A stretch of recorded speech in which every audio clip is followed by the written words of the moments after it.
অবিভক্ত দৰং জিলা কলিতা জনগোষ্ঠী সন্মিলন কলাইগাঁও শাখাৰ 106 সংখ্যক বাৰ্ষিক অধিৱেশনৰ প্ৰস্তুতি।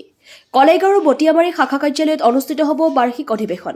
অধিৱেশনত 27 গৰাকীৰ কৃতি ছাত্ৰ-ছাত্ৰীক জনাব সম্বৰ্ধনা আৰু মুকলি হ'ব নৱনিৰ্মিত কাৰ্যালয়গৃহ। অহা 8 মাৰ্চত এদিনীয়া বৰ্ণাঢ্য কাৰ্যসূচীৰে বিটিআৰ ওদালগুৰি জিলাৰ কলাইগাঁৱৰ অন্তৰ্গত বটিয়ামাৰীত অনুষ্ঠিত হ'ব অবিভক্ত দৰং জিলা কলিতা জনগোষ্ঠী সন্মিলন কলাইগাঁও শাখাৰ 106 সংখ্যক বাৰ্ষিক অধিৱেশন। উল্লেখযোগ্য যে বটিয়ামাৰী শাখাৰ কাৰ্যালয়ৰ প্ৰাংগণত অনুষ্ঠিত হ'বলগীয়া উক্ত অধিৱেশনলৈ পূৰ্ণ প্ৰস্তুতিৰে সাজু হৈছে উদযাপন সমিতি। অধিৱেশনত অঞ্চলটোৰ কৃতিত্ব অৰ্জন কৰা 27 গৰাকীৰ কৃতি ছাত্ৰ-ছাত্ৰীক সম্বৰ্ধনা জনাব আৰু কলাইগাঁও শাখাৰ নৱনিৰ্মিত কাৰ্যালয় গৃহ মুকলি কৰিব। উক্ত অধিৱেশনৰ প্ৰস্তুতিৰ সন্দৰ্ভত কলাইগাঁও শাখাৰ সভাপতি সুনন্দী ৰাম কলিতাই আমাৰ চেনেলৰ যোগেদি কি শুভবাৰ্তাৰ গুহাৰি জনালে শুনকচোন। কলাইগাঁৱৰ পৰা ভুৱনমণিয়াৰ ৰিপৰ্ট AN লাইভ। আমাৰ অবিভক্ত দৰং জিলা কলিতা জনগোষ্ঠী সন্মিলনৰ কলাইগাঁও শাখাৰ যিখন বছৰেকীয়া অধিৱেশন, এই অধিৱেশনখন আমি 8 মাৰ্চত অনুষ্ঠিত কৰিবলৈ ওলাইছোঁ। যেহেতু আমাৰ এই অনুষ্ঠান অকণমান আগতীয়াকৈ পাতিবলগীয়া আছিল, কিন্তু বিশেষ অসুবিধাৰ কাৰণে আমি পাতিব পৰা নাছিলোঁ। সেয়ে আমি 8 মাৰ্চত দিনটো ঠিক কৰিলোঁ আৰু এই অধিৱেশনৰ কাৰণে আমি ইতিমধ্যে প্ৰস্তুতি চলাই আছোঁ।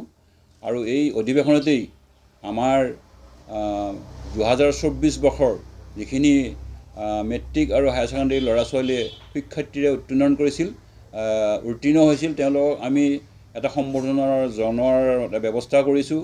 লগতে আমাক অসম চৰকাৰ আমাৰ পৰা এটা কাৰ্যালয় আমাক নিৰ্মাণ কৰি দিছে। তেওঁলোকৰ উদ্যোগত আমি এই কাৰ্যালয়টো পাবলৈ সক্ষম হৈছোঁ আৰু সেই কাৰ্যালয়টো আমি সেইদিনাখনেই উদ্বোধন কৰিম বুলি আমি এটা আশা কৰিছোঁ। আৰু লগতে আমাৰ এই বছৰেকীয়া অধিৱেশনখনো সেইদিনাখনে আমি অনুষ্ঠিত কৰিম।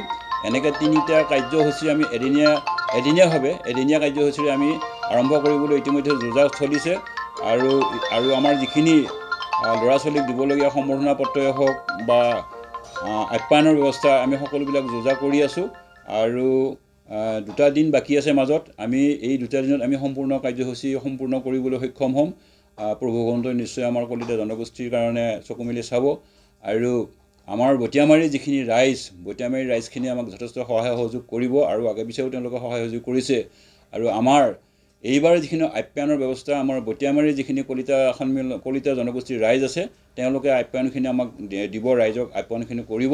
সেইকাৰণে আমি আমাৰ কলিতা সন্মিলনীৰ তৰফৰ পৰা বা কলাইগাঁও শাখাৰ পৰা তেওঁলোকক আমি অশেষ ধন্যবাদ জ্ঞাপন কৰিছোঁ। আৰু অনাগত দিনতো তেওঁলোকে যাতে এনেকৈ জ্ঞাতিক আপ্যায়ন কৰি তেওঁলোকে জ্ঞাতিৰ আশীৰ্বাদ ল'ব পাৰে, তাৰ কাৰণে আমি প্ৰভু ভগৱন্তৰ ওচৰত প্ৰাৰ্থনা কৰিছোঁ। লগতে যিহেতু আমি এতিয়া বৰ্তমান পৰীক্ষা চলি আছে, মেট্ৰিক পৰীক্ষা যদিও ইতিমধ্যে শেষ হৈছে, হায়াৰ ছেকেণ্ডেৰী পৰীক্ষা চলি আছে, সেইকাৰণে আমাৰ কিছু ক্ষেত্ৰত অকণমান বিজুতি ঘটিছে যদিও আমি তাৰ ফাকে কামবিলাক আগবাঢ়ি আছোঁ। আৰু গতিকে আমি বিশেষ আৰু ইয়াত কৰিবলগীয়া তেনেকুৱা নাই। আমি ভাবিছোঁ যে এই 8 তাৰিখে যিখিনি আমাৰ অধিৱেশনৰ কাম, সেইখিনিত আমি আমাৰ ৰাজনীতিৰ ফালৰ পৰা আমাৰ EM ডাঙৰীয়া ৰিগন্ত বৰুৱাক মাতিছোঁ। লগতে আমাৰ নমিনী যিজন এইটো অৰ্পণা মেধি ডাঙৰীয়ানী, তেখেতকো মাতিছোঁ। আমাৰ জিলাৰ পৰা সভাপতি সম্পাদক প্ৰমুখ্যে আমাৰ যুৱ মঞ্চৰ সভাপতি কুশল কলিতাদেৱ আহিব, তেওঁলোকক আমি নিমন্ত্ৰণ জনাইছোঁ।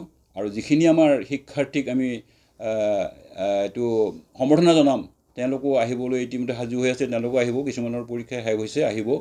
আৰু যদি প্ৰভু ভগৱন্তই বতৰ চতৰ ভালে ৰাখে, নিশ্চয় আমাৰ অনুষ্ঠানটো সুকলমে পাৰ হ'ব বুলি আশা কৰিছোঁ।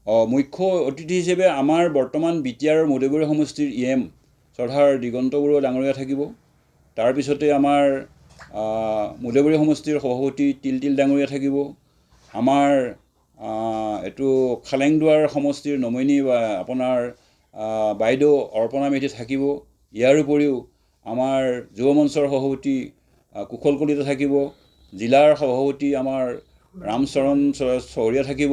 জিলাৰ সম্পাদক শ্ৰদ্ধাৰ আমাৰ ব্ৰজেন কলিতা থাকিব। তাৰোপৰি আমি বিশেষ অতিথিক নিমন্ত্ৰণ দিছোঁ। তেওঁলোকেও আমাৰ এই অধিৱেশনত অহাৰ বাবে আমাক এটা আশা দিছে। আমি ভাবোঁ নিশ্চয় তেওঁলোক আহিব আৰু তেওঁলোক আহিলে আমাৰ এই অধিৱেশনখন নিশ্চয় আৰু সুন্দৰভাৱে জিলিকি উঠিব। যিটো পোনপ্ৰথমে বটিয়ামাৰী শাখা অধিৱেশন অনুষ্ঠিত হ'ব, ৰাইজে সহায় সহযোগিতা কেনেধৰণে পাইছে? এতিয়া বৰ্তমান আমাক ৰাইজে সুন্দৰভাৱে সহায় সহযোগিতা কৰিম বুলি কৈছে আৰু ইতিমধ্যে কাম তেওঁলোকে আৰম্ভ কৰিছে। আৰু যিহেতু মই ইতিমধ্যে ক'লোঁ যে পৰীক্ষাৰ সময়, ল'ৰা ছোৱালীবিলাক পৰীক্ষাত অলপ ব্যস্ত হৈছে, গাৰ্জেনবিলাকো তেনেকৈ আছে, তথাপি তাৰ মাজতে তেওঁলোকে যিখিনি কৰিবলগীয়া কাম সেইখিনি তেওঁলোকে আমাক সহায় সহযোগ কৰি আছে আৰু বাকীকেইদিনো তেওঁলোকে সহায় সহযোগ কৰি আমাৰ অনুষ্ঠান চলাই দিয়াত নিশ্চয় সফল কৰিব বুলি বা যিকোনো খবৰ আৰু বিজ্ঞাপনৰ বাবে যোগাযোগ কৰক 7896121996 লগতে 7002537271